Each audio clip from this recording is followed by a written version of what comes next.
Lo decíamos recién, la nueva doctrina de seguridad nacional de los Estados Unidos y el corolario Trump de la doctrina Monroe son la confirmación de dos cosas. En principio, de dos cosas. El reconocimiento de los norteamericanos de la pérdida relativa de poder ante potencias emergentes como Rusia o China. Esto que mencionábamos hace un ratito nada más, que Angelini llamó la jubilación del gendarme. Y el segundo hecho es el repliegue estratégico cuasi aislacionista, al mejor estilo de la situación previa a la Primera Guerra Mundial, hacia el territorio que los norteamericanos denominan hemisferio occidental, que no es ni más ni menos que América Latina y el Caribe. Recrudecimiento y proteccionismo de este espacio y obviamente de sus intenciones injerencistas en la región. Estados Unidos se corre en Europa, o eso parece, y deja librado a su suerte a su antiguo aliado, advirtiéndole que si no aumenta el gasto militar, a ese 5%, ese tan famoso 5% del PBI, no tendrá forma de garantizarle su seguridad, porque Estados Unidos ya está cansado de hacerse cargo de guerras de otros. Y esto lo hemos escuchado mucho en palabras del presidente norteamericano. Esto significa, obviamente, sacar recursos de la Unión Europea, de la OTAN, relocalizar tropas europeas o que estaban o están en Europa a otros lugares, obviamente, nuestra América, el Pacífico, para intentar bloquear a quien va a ser su al opositor, y como Asirio también lo dice, en términos económicos y tecnológicos, que es China. Pero ahora reconociendo que es un competidor casi a la par, ya no una amenaza estratégica a la que hay que eliminar. Esto también podría significar sostener la dependencia europea, no solamente del complejo industrial militar norteamericano, sino también del suministro de energía, dado que ya todos sabemos lo que está pasando con Rusia en territorio ucraniano. Habrá que ver esto cuánto se puede sostener en el tiempo. Y comenzar a hacer negocios, porque esto también es algo que muchos analistas hablaban después de la reunión de Anchorage, entre Donald Trump y Vladimir Putin allí en Alaska, hace un par de meses atrás. Negocios que obviamente tienen que ver con la explotación del Ártico, con hacer exploración y explotación de recursos o de tierras raras, lo que se conoce como tierras raras en territorio ruso inclusive, o en los territorios del Donbass, pero de manera legal. Está de más decir que en esa reconfiguración, el cambio de narrativa hacia China y casi la nula mención a Rusia, dan cuenta de que, como mínimo, hay una conformación de hecho de un orden que está cambiando de unipolar a multipolar de 3/4 jugadores, fundamentalmente. China, Rusia, Estados Unidos y en menor medida la India, pero sí por proyección podría incluirse al país que gobierna Narendra Modi. No es casual que en estos días hayan corrido versiones de la posibilidad de armar no un G5, sino un C5, C de core, de corazón, que estaría integrado por estos 4 países ya mencionados y Japón. Y en esto algunos colegas analistas mencionaban la posibilidad de intercambiar a este último con Brasil o con Turquía, y se estaría reconociendo de alguna manera a esos nuevos jugadores en este escenario de visión realista de la política, que son los que mayor peso están demostrando tener a nivel no solamente global, sino en algunos por la importancia regional. Literalmente esto también es dar o echar por tierra o reconocer que el G7 sobre todo los países europeos, ya se perdieron la posibilidad de subirse al tren de la historia o de continuar en el tren de la historia y de ser parte de la toma de decisiones en lo que vendrá. Quizás sea por eso también que Japón tensó este último tiempo las relaciones con China por el diferendo con Taiwán, mientras Trump o mantuvo silencio o esquivó las preguntas o desacreditó la posibilidad de un enfrentamiento con Xi. Quizás Japón está viendo también ese retiro de Estados Unidos, al igual que, como diría Pepe Escobar, los chihuahuas europeos, y siente que ante esa desprotección, entre comillas, sin la garantía de la presencia norteamericana, deberán hacerse cargo de ello, de su seguridad. Ergo, van a tener que invertir más en defensa. Y hacer eso en medio de una crisis financiera y económica es complejo. Por eso primero hay que generar ese miedo de posibilidad de ataque o de riesgo inminente o de lo que fuere, para así sí poder impunemente desviar o cambiar partidas a que vayan a defensa específicamente. Mismo caso, diríamos, se podría argumentar para los lamebotas europeos, guerreristas, que excepto algunos casos o excepto algunas oposiciones explícitas como la de Orbán en Hungría, la de Fico en Eslovaquia, con mayores matices o contradicciones la de Vučić en Serbia, la neutralidad, entre unas comillas muy grandes, de Stocken en Austria, o la propuesta de trumpización del presidente polaco Nawrocki, quien directamente planteó en estos días que Polonia debía alinearse a la estrategia de seguridad nacional de los Estados Unidos. El resto de la OTAN directamente sigue proponiendo alimentar aún más a esa guerra de la organización contra Rusia en territorio ucraniano. A nadie le importa Zelensky o la vida del pueblo ucraniano. Pretenden generar una derrota estratégica al oso ruso, como lo han dicho en más de una ocasión, cosa que por lo menos en el campo de batalla, según los que entienden del tema, no estaría sucediendo. Y el último gran desatino, y va a ser materia de análisis a posteriori, pese a las infinitas advertencias del presidente ruso Vladimir Putin, fue la decisión de la Comisión Europea de ayer, tiene muy poquitas horas, de congelar por tiempo indefinido los activos rusos en poder de Euroclean, so pretexto de que algunos presidentes o primeros ministros podrían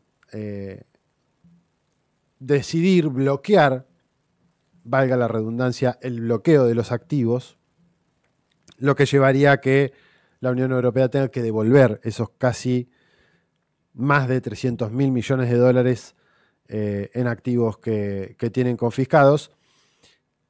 Y esto es abrir una caja de Pandora, que vaya uno a saber en qué puede llegar a desencadenar, a sabiendas que de antemano ya se sabía que la calificación o así lo verían los actores rusos como un acto de piratería, un robo, que fue lo que efectivamente terminó sucediendo a posteriori de que se conociera la decisión. Y acá volvemos a preguntarnos, ¿es casualidad que la escalada militar de estos días entre dos vecinos de China, como lo son Camboya, apoyado por Estados Unidos, y Tailandia, un país socio de los BRICS, donde internamente Estados Unidos también está financiando la oposición de ese país? ¿Es casualidad que todo esto se dé luego de que Trump amenazara a Nigeria so pretexto de que su presidente Bola Tinubu y su gobierno no estaban haciendo nada para, entre unas comillas muy grandes, evitar la matanza de cristianos, cuando en realidad lo que está sucediendo es que hay enfrentamientos y hay lecturas más complejas donde se están muriendo muchos civiles sin importar qué credo ejerzan. Nigeria, también país asociado a los BRICS. ¿Es casualidad que continúe el genocidio en Gaza? Más allá, esto a manos del sionismo obviamente, más allá de que luego del show mediático que hicieron por la firma del alto al fuego, que avalaron las monarquías del Golfo, y que Trump, por ejemplo, estuviera en el parlamento israelí pidiendo la amnistía de Netanyahu, que en realidad tiene un apellido que es judío askenazi, de origen polaco-ruso, que es Milejkovsky. Nada de todo esto es casual. En política no existen las casualidades, existen las causalidades. ¿O acaso no charlábamos o analizábamos la semana pasada la visita de Putin a Nueva Delhi para tener reuniones con su homólogo Modi y que terminaron con la firma de acuerdos importantes, sobre todo en materia energética y tecnológica y militar, demostrando que las presiones de Estados Unidos, de Occidente, de Washington sobre todo, sobre India, no tuvieron el efecto que buscaban, porque va a seguir comprando hidrocarburos a Rusia, al igual que sigue haciendo China. Por cierto, otros dos actores de los BRICS. El mundo en el que estamos viviendo está cambiando a una velocidad pocas veces vista. Estamos inmersos en un proceso de reordenamiento geopolítico y la ebullición en distintas partes del mundo o del globo responde a esta coyuntura. En palabras del economista norteamericano Richard Wolff, la doctrina de seguridad nacional de los Estados Unidos representa lo más parecido a una visión de su parte de que el imperialismo norteamericano o estadounidense terminó, que el alcance global de ese imperio ha desaparecido para siempre, o por lo menos por ahora, según afirma Wolff, y están intentando articular una estrategia con una connotación positiva de hacia dónde hay que ir de ahora en adelante. O si no, como sostiene el analista de mercado, autor y ex gestor de fondos de cobertura croata, Alex Kreiner, este dice que llevamos 5/6 siglos de orden global completamente eurocéntrico. Europa era básicamente el centro político, diplomático, cultural y económico y dictaba las políticas al resto del mundo. Colonizó la gran parte del mundo, Europa, se impuso su economía y cultura al resto, destacó como esa, entre comillas, ciudad brillante en la colina, a la que todos querían pertenecer o todos querían ser parte de eso, de ese ser europeos, o de tener barcos o casas elegantes, una lógica de consumo, una lógica de ser. Y según afirma Kreiner, creo que está implosionando, o afirma creer que está implosionando este mundo, y se debe en gran medida al establishment dominante que ha dirigido el lugar o por donde se va entre bastidores. Todo lo antes mencionado lo hemos analizado en oportunidades anteriores, no es algo nuevo. Lo que pasa es que ahora se publica una suerte de confirmación de muchas de las cosas que se han venido analizando en el programa. Incluso lo que está sucediendo en el Caribe. El descarado robo de esta semana de un petrolero venezolano que supuestamente se dirigía a Cuba no hace más que confirmar que el imperio no solamente busca rapiñar petróleo o minerales estratégicos en Venezuela, sino que también busca cortar los lazos de solidaridad entre países en la región. Es también ahogar económicamente a un país como esa Venezuela chavista para intentar forzarlo a tener que discutir un cambio de régimen en ese territorio. Es provocar con ello la pérdida de influencia, como analizábamos hace un ratito nada más, de Rusia o de China en la región, es quitarles influencia en la región. Obviamente para luego ir por Colombia, o antes ir por Colombia, país asociado al Banco de los BRICS, bajo la gestión de Petro, o ir por Brasil, socio fundador de los BRICS. Es también reacomodar a todos los países del continente bajo la directriz del gigante o de la mirada norteamericana. Recordemos que lo primero que hizo Trump fue decir: me voy a anexar México o parte de México, o voy a luchar lo voy a invadir para luchar contra las drogas y los narcotraficantes, me voy a anexar a Canadá como estado número 52 y me voy a anexar a Groenlandia. Y ahora Dinamarca se da cuenta de que Estados Unidos es un adversario. Pero todo este escenario, como dice Jalife, el analista geopolítico mexicano Alfredo Jalife, también puede significar un control sobre los más de 6 millones de millones, trillions en anglosajón, que hay en paraísos fiscales en las Islas Vírgenes, en las Islas Caimán y en las Bahamas. Todas islas británicas. Y no hay que perder de vista que Gran Bretaña, al igual que Francia y Alemania, son los países que más entusiastas o que más entusiasmo demuestran a la hora de seguir alimentando la guerra contra Rusia en territorio ucraniano. Cada quien puede sacar su hilvanación o su conexión lógica.